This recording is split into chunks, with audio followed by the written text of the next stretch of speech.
Достор, азыр баарында эле коронавируска текшерүүдөн өтүүгө мүмкүнчүлүк жок.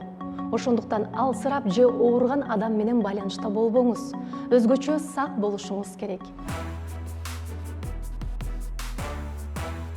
Эгерде сиз коронавирус аныкталган бирөө менен байланышта болсоңуз, сизде оорунун белгилери байкалбаса да башкаларга жуктурушуңуз мүмкүн.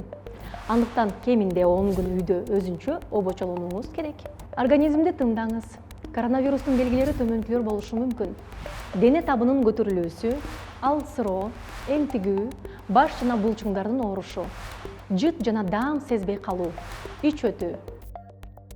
Эгерде оорунун белгилери пайда болсо, көңүл бурбай өтүштүрүп ийбеңиз. Башкалардан жашырбаңыз жана дароо дарыгерге кайрылыңыз.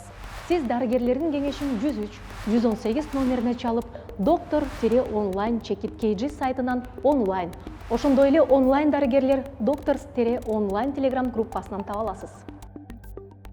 Мүмкүн болушунча үй бүлөңүздөн айрыкча тобокелчилик топтор болгон кары адамдардан же өнөкөт оорулары бар адамдардан өбөчө болуңуз. Башкалар менен бир үйдө болсоңуз, бөлмөдөн чыкпаганга аракет кылыңыз. Бет кап тагынып, хлор же дезинфекциялоочу каражаттар менен чогуу колдонуучу жайларды, ашкана, даараткана, жуунуучу бөлмө жана эшик туткаларын тазалап туруңуз. Бөлмөнү такай желдетип туруңуз. Нымдуу кылып тазалаңыз.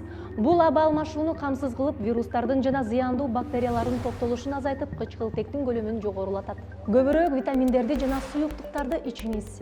Лимон же ит мурунду кайнатып, же жылуу суу ичкен жакшы. Оорунун белгилери тынчсыздандырышы мүмкүн. Бирок Дүйнөлүк саламаттыкты сактоо уюмунун маалыматы боюнча, аталган ооруга чалдыккан адамдардын 80% оңой жана бат айыгып кетиши мүмкүн. Кандай болбосун, ден соолугуңузга көбүрөөк көңүл буруңуз жана өзүңүздү сактаңыз.